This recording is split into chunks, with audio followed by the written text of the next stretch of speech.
Green.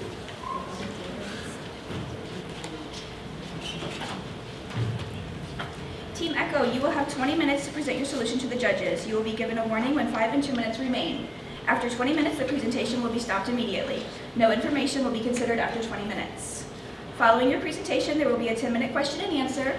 You will be given a warning when 2 minutes remain. The question and answer will be stopped after 10 minutes. You may begin when ready. Hello everyone, my name is Nathaniel. I'm joined with Akshat, Aman, and Garrett, and we're here to share our recommendation for a Mastercard framework for evaluating automation in development opportunities. So our presentation today is going to start with a brief introduction on the industry, especially in regards to automation. We're then going to transfer to the overview of our framework. We're then going to use this framework to look at a current business problem that Mastercard is facing, using our framework to evaluate it. And then finally, we're going to finish up with our implementation and how Mastercard can implement these strategies. So the credit card market is in a bit of a flux right now. It's rapidly growing, but at the same time, consumer trends are changing. So the consumer of the future is spending, is less likely to use cash or credit, traditional payment methods, but they're more likely to use mobile payments. And as a result of these trends, analysts predict that credit card companies are going to need to invest heavily in automation in order to stay competitive in this changing market. And Mastercard has really embraced this challenge. They've branded themselves as a technology company, and the CEO has pushed forward many implementations of very high-tech, cutting-edge technology into existing products. But the key problem emerges. We need a repeatable framework that Mastercard can use to evaluate new opportunities in the future. And so our objective today is to create a framework to evaluate automation investment decisions, so that with a standard framework that quantifies the intangible costs and benefits of automation. So brief overview of our framework. So we're going to look at what exactly is automation. We're going to go over our framework, how to quantify it, and how we can even put those metrics into dollar amounts. And then we're going to go over our example, and then how we can evaluate projects that we've already implemented. So what is automation? Now, when we hear automation, we are quick to think of the buzzwords, artificial intelligence, AI, natural language processing, et cetera, et cetera. But that's not exactly what automation is. Automation is so much more than just AI. It refers to traditional IT infrastructure. It also refers to custom-built software packages for a specific business or a specific business problem. And then also you have robotic process automation, which is specifically designed to replace humans that are doing more monotonous tasks like paperwork. And then finally we get to artificial intelligence. So as we can see, artificial intelligence is important, and everyone is being advised artificial intelligence is important, but it's important to keep in mind that artificial intelligence is just one bucket within types of automation. And we see this playing out in our framework for the generic benefits of automation. If you look at to the left at reduced labor costs, that is mostly done by robotic processing automation and not by machine learning. So a framework that only looks at AI is simply incomplete and will not serve Mastercard well. And we should also acknowledge that automation isn't for everyone, and it's not for every specific situation. Automation needs to fit in with a specific business need. It needs to fit in with the overall strategy, and we can't have automation for automation's sake. That just won't work. And we also have to look at some of the costs. So, of developing automation. So you have development costs, you have to deploy your system, you have to get the training data if it's an AI model, and then you have to update the system, keep it current, and then finally, what happens if there are errors? You have to keep track of those as well, and you have to factor those in as costs. And now, this is where our model departs from this basic framework and starts to look at the more intangible costs and benefits of automation. So I'm now going to hand it off to Akshat to talk about that more. Thanks, Nathaniel. As he mentioned, the second portion of our framework deals with the evaluation process. We really want to understand how automation is going to interact with different parts of our company. In order to do so, we split our company into 3 basic facets. First, customers, second, employees, and finally, the company, the entity itself, Mastercard. First, let's address customers. The three areas under customers where we decided that automation can have a really big impact are customer satisfaction, brand perception, and personalization. Now, what's really important to keep in mind here, and keep in mind for the rest of the presentation, is that even though these may seem like intangible, really abstract ideas, in the end, we can use metrics, which we'll address later, to assign a dollar value to these amounts, which we can then gauge effectiveness of the program and do a cost-benefit analysis. Once again, we'll address that later, and we'll even take you through an example. But for now, customer satisfaction, brand perception, and personalization are all really important issues that are affecting customers. And basically, what automation does is by reducing the amount of time that customers have to wait, and by using predictive analytics to give them more personalized details and pander to their needs, we can reduce the amount of false swipes by 50%, and we can increase the effectiveness of brand metrics by 6-fold. At the end of the day, that's really, really important because that means that we can both increase customer retention and customer acquisition, which are obviously the 2 big points that fall under the bracket of the customer experience. And in fact, if you look at the quantifications, AI delivered a brand uplift of 51.3%, which is 19 times more effective than traditional advertising. And also, DataCard reports that personalized credit card use, as we talk about in personalization, will increase credit card use by 20%.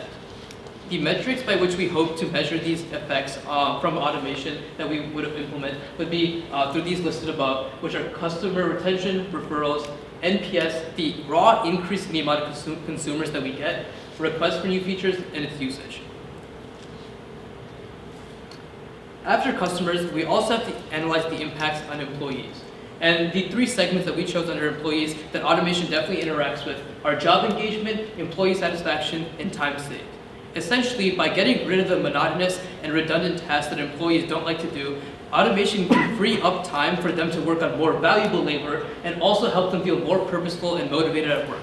That's really important because it increases the flexibility of the workers, which 74% of workers say is their most valued benefit when they're considering a job, and it also increases their productivity, which is really important because that means more output, more sales, and a more productive Mastercard company overall. The metrics that we're going to try and measure employment benefits by are going to be productivity through one-on-one interviews with managers, retention rates, employee NPS, pulse interviews, and sales output.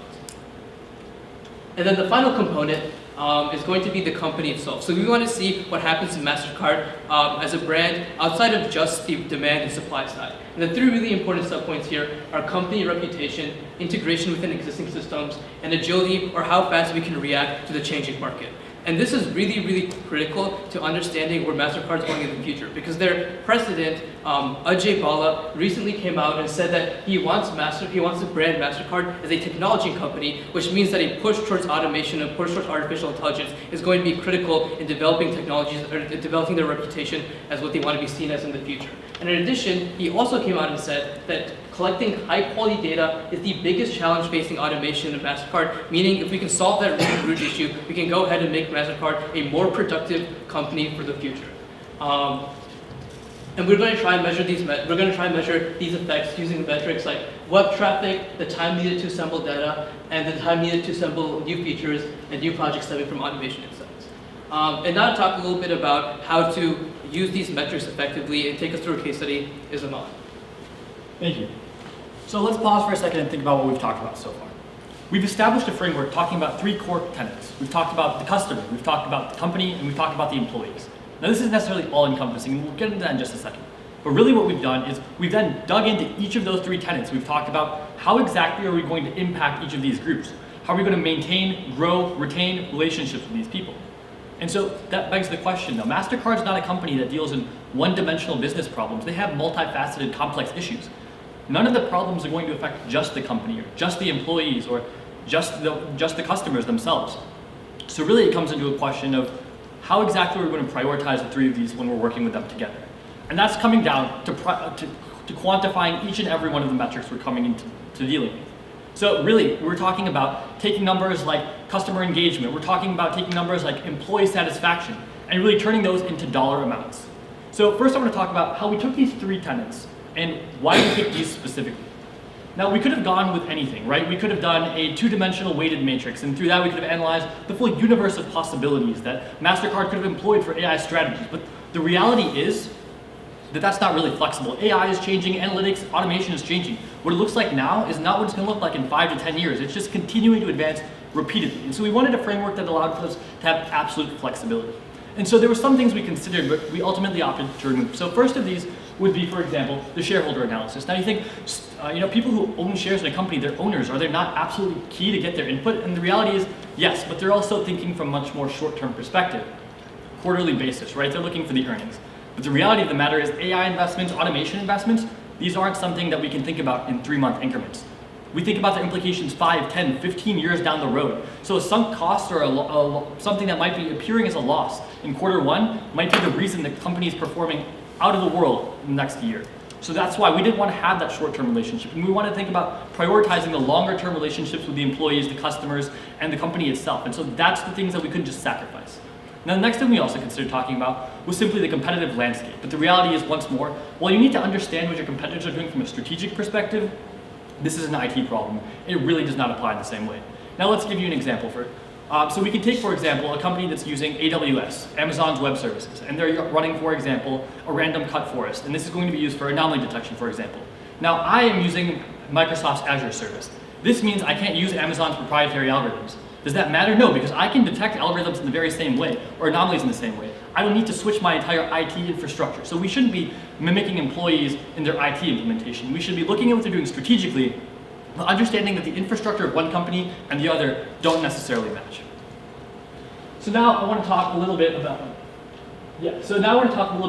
the fraud rules that we're using. We're going to do a case study. But in that, so there was actually a case study that was conducted or suggested in the prompt itself, and it talked about maybe looking at fraud rules as a potential hypothetical for how we could really analyze these intangible benefits and maybe even quantify them. So that's what I'm going to look at today. So through the lens of customers, employees, and once again, company.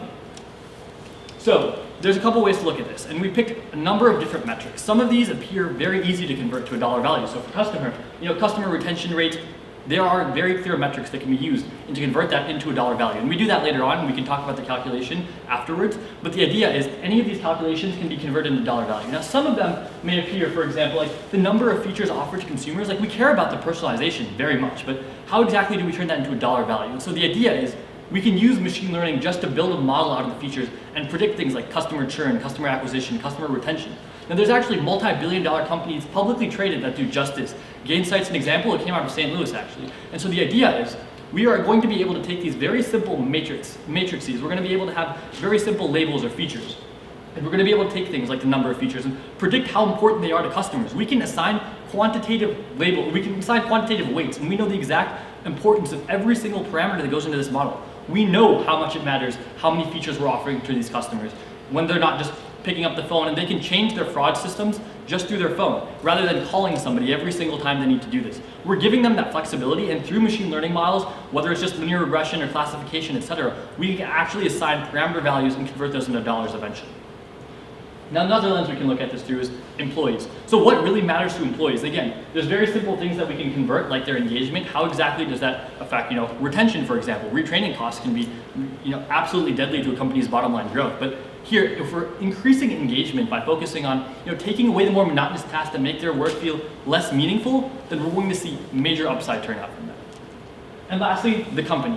How exactly are we positioning the company? Now there's multiple ways to look about this as well. So for example, we can look at integration. Now there's obviously going to be costs associated with any sort of AI implementation, machine learning, or even just basic automation. You're just throwing out a Python program. The idea is you're going to have to alter your infrastructure in some capacity, deploy the program likely on the cloud. These aren't cheap things, and you're going to have to hire data scientists most of the time to do them. And so the reality is we have to consider these kinds of costs. And at the same time, we can also think about the benefits that come with something like addressing the ability to change fraud rules. And as we keep going through this case, we're going to see that these kinds of things, just changing someone's fraud rules through their phone from a merchant's perspective, these can actually have dollar values, and that's because we're giving them the freedom, we're giving them the flexibility, and in the company's case, we're going to allow the company to push forward its reputation as a leader in AI, Mastercard has talked about being a leader in the tech industry. Being a leader in AI is very much a core component of that. In the same way, Nathaniel had spoken about how Mastercard is addressing an industry where we're moving towards digitization, we're moving towards the mobilization of credit cards, of payments. People are thinking about convenience because that's what we live in, the area of information where everyone wants things at their fingertips. And so as we analyze this, what we're really looking at is these so-called intangibles, like how do they affect the consumer, but all of these can then be translated into direct dollar values. And so as we do that, we've run the entire financial analysis, and we've actually found out that just from this case alone, Mastercard would walk out with an extra $8.6 million in their pocket should they implement this feature to actually allow customers to modulate or alter the parameters for their rules, for their fraud detection. That could be absolutely huge for these companies, and that's because we're giving them the personalization and we're converting these things into dollar values. Now lastly, I'm going to talk a little bit about how we're thinking about long-term success. When we implement these programs, everything's not going to go perfectly on the first try, right? Some of them, maybe the developer is just not sure what they're doing, or the infrastructure is just not right. So we have to make sure we're on top of every single component of that. And so the idea here is really making sure that the programs we've implemented, we want to stay on top of them. So when we implement a new automation program, at the very beginning, we want to gather information on the status quo, make sure we understand where we're at, and so we can adjust for later and understand whether there was growth or decline. Then during implementation, at least within 2 months at the very maximum, we want to start gathering data so we see where we are intermittently, and if it's a disaster, we might have to shut it down right then. But then later on, maybe even 4 months, once we actually implemented this for a longer term, we're going to be able to convert it to a dollar value once more and see the value to the company. Now Garrett's going to talk a little bit more about doing that with implementation. Thanks, Juan. What is MasterCard's goal? Why does this matter? Why do we need this framework? Why do we have to analyze the return on interest of automation, of AI? It's change. MasterCard is a technology company. We seek to find innovative strategies to stay ahead of the status quo, to challenge our competitors, and to best them in any way possible. And how are we going to do that? Well, there's 2 implementation strategies we have for you today. One of them, partnering with a company called Soapbox. Soapbox is a managerial platform that at first glance is really good for meetings with managers, managing one-on-one meetings, team meetings, but under the surface, it's all about idea generation. What is that and what does that look like? Well, at Soapbox, it's an innovation management platform, like I said, but it's also a social platform. A place for you to interact as a manager with all your employees. MasterCard has 13,400 employees. That's a huge company. This is a fantastic way for upper-level management, for the CEO, for the president to engage with anyone in the company. Guess what? They have discussion panels. In these discussion panels on this online platform, anyone in the company with an account, which is all the employees, can post any idea they have, and on that idea, you can like it, you can comment it, you can ask questions. It's all about innovation from the ground up and from the bottom down. What we want is to engage employees, because we know as possibly upper-level managers, we don't have all the solutions. How could we? But maybe tapping into the 12,000 other people in our company, we can find a way to truly innovate and beat our competition and become the best technology company that we can. A similar platform, Soapbox, was actually implemented by the St. Elizabeth Healthcare System, which is a Canadian-based provider, in 2014. In the first 6 months, an 8,000 person company saw 2,000 people start to use the program every day. Of those 2,000 people, 25% adopted it in 6 months, and over 900 ideas were shared, and some of them were implemented in the months coming and the years coming to really make them ahead of the game.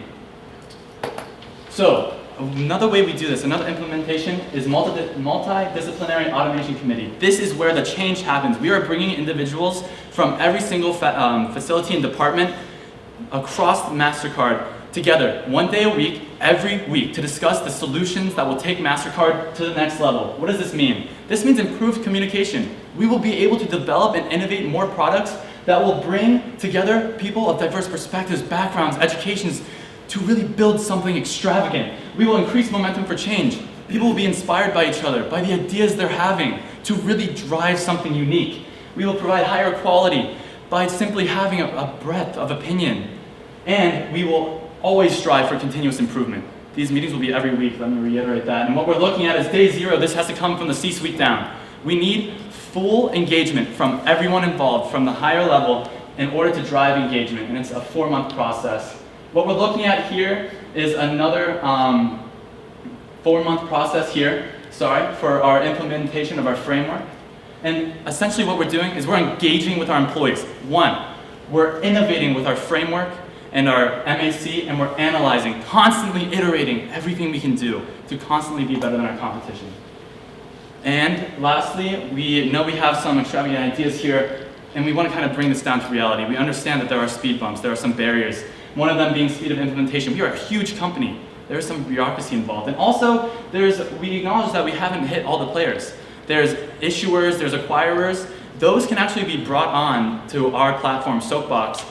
St. Elizabeth provided that 4 years later. They integrated their customers. We can do the same thing. Team Echo, your time has lapsed. Thank you. may begin questions. So you talked about, excuse me, this framework for evaluating, and you talked about the savings, you saw the $8 million possible. So how did you balance the $8 million versus the other revenue things? How do we know that we wouldn't have gotten the $8 million without doing any of these things? That's a great question, and we can actually go straight to our financials here.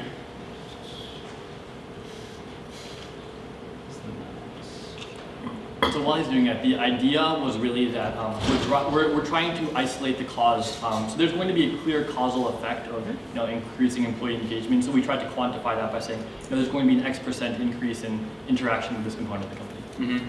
So a quick overview.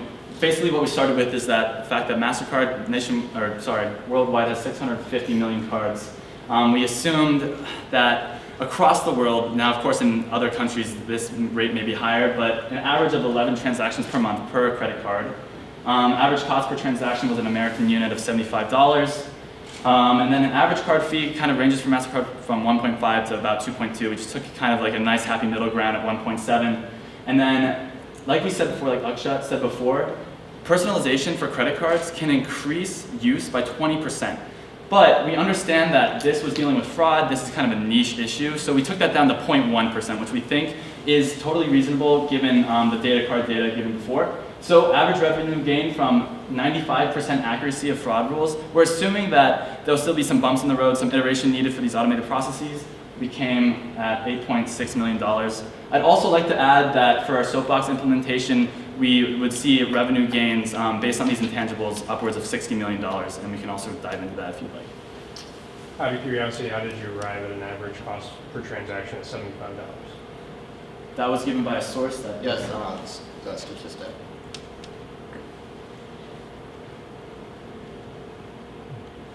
I can show another financial report, or field any other questions. One of the things you referred to is about automating to improve employee satisfaction, employee engagement. That's fine, I agree. But one of the issues we have, especially in our economy today, is unemployment is 3.8%. So getting enough employees and getting enough competent employees is difficult. So you've just increased the skill level necessary for employees because you've taken away all of this other stuff. You've automated the easy part of the job and you're making them do a more difficult part of the job. So how do you plan to fill those jobs with your hiring processes, with your acquiring enough employees? Yeah, sure. So, that's a very valid point, right? As you increase automation, you increase the barrier to entry for a lot of these employees. And so there's a couple ways to talk about this. The first is training is actually absolutely key to employee retention, right? When employees are being trained by their company, they feel like the company's personally invested in them as an individual. They're more likely to stick around. They're more likely to actually grow with the company. And so as we think about, how do we get these maybe lower skilled workers who are doing manual data entry right now, how do we get them to grow with the company? Well, first, you talked about the low unemployment rate in the country. Well, that's exactly why we need to retain the employees we have right now. And as we take them, we grow them up by training them. And this is going to cost money. Without question, it's not a cheap process. But that way, you're also going to decrease turnover. You're not going to have to be retraining employees, and so you're not going to be worrying nearly as much about trying to hire more people. You're going to be able to fit them into your existing roster. And really, the need for hiring more and more people is going to decrease as well, just because things like robotic process automation are going to eliminate the need for more data entry jobs. You're going to increase the barrier, which means fewer people need to be hired in the future.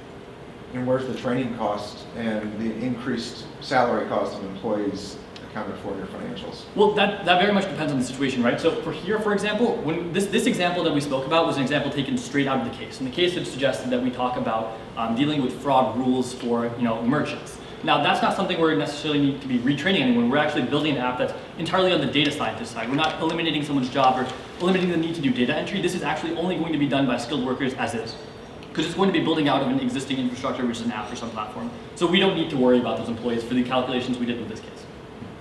I have a question about the, one of you talked about the flexibility of the model. And I was trying to think about an example where, let's say, a business line presents their case for saying, hey, we came up with an idea for automation that's going to improve our business line, and we think it's going to save $6 million. And Kim's group comes up with an automation case and presents it, and they're going to come up with $7 million in savings. Is there flexibility in the model that accounts for differences in the savings? I guess that comes down more so than the model itself. Right? That comes down to the financial analyst. That's how they're making their assumptions. And I do believe that's independent from the model we presented, and the framework we presented. The assumptions someone makes in their financial calculations aren't very much so based on what we provided is really taking every possible way that you could be engaging with any key stakeholder that's really going to matter to the company's bottom line. We've taken all of the ways you can quantitatively measure that and assigned a dollar value to it. So I think in that regard, we have been mutually exclusive and collectively exhaustive in the entire breadth of our solution, right? We've talked about every possible solution set that exists, and we've taken, we've assigned dollar values to it. So when there's discrepancies that exist when two people use the same framework or something like that, I do believe that come down more to the financial analyst and the assumptions they make in their calculations rather than the framework we provide. So I have a related question to that. You guys referred to your, is it multifunctional automation committee? I forget what the thing Well, it's multi-layers, yeah. But, So I think that's a great idea for what it's worth. But one of the challenges I see with that is as people bring automation ideas forward, politics always plays a hand in what gets done. So how do you guys plan to approach prioritization, making sure that we're automating the right things and not just letting maybe domineering personalities push their own agenda? Yeah, so that's a great question. And of course, especially when you're dealing with that high-level management, that probably will be involved in these meetings, at least when we were fleshing that out, that's kind of what we considered. Of course, politics plays a huge role. Personal relationships, anything like log rolling in a big company, of course, is prevalent. One way to get around that is simply through our evaluation platform. There is an opportunity for multiple suggestions, and unfortunately, I didn't get a chance to really expand on this, but if you'll indulge in me now, one of the parts is, even though it's a 2-month process, and 4 months including the reevaluation part, there can be multiple subjects going through at once, multiple ideas flowing through this evaluation process, because most likely they won't all make it through. They won't all show some sort of intrinsic value by the end of the day. So you do want multiple things going through. And I think the evaluation process almost being kind of separate from this committee, while the committee may be thinking higher level, looking at both whether the idea is implementable and what divisions it might work and the higher picture. The evaluation portion may be more so the duty of an analytics, a data analytics advisor.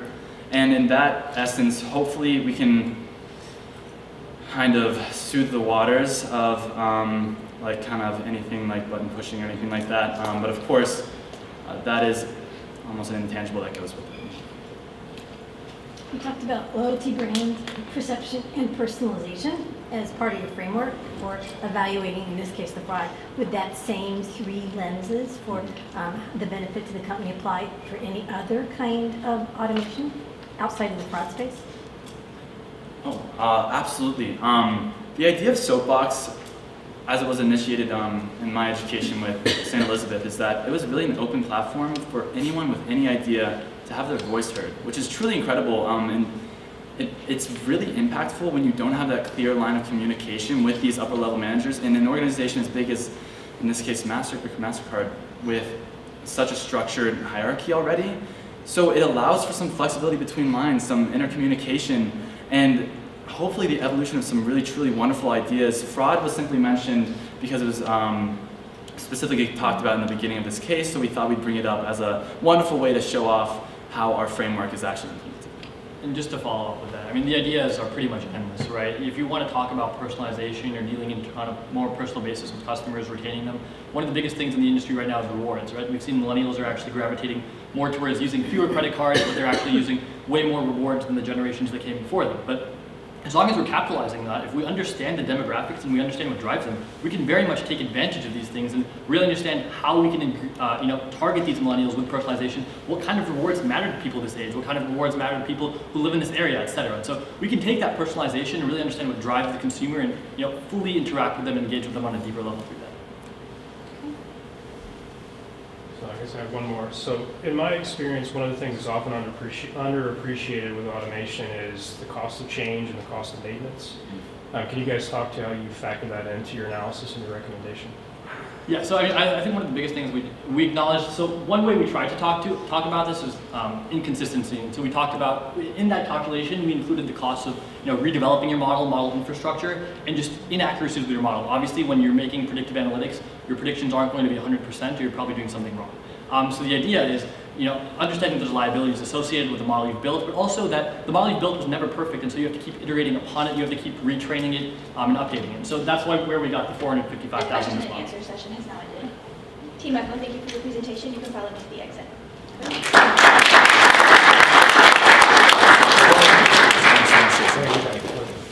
Thank you. Thank you. Thank you so much. Thank you. Thank you. Good job. Good job.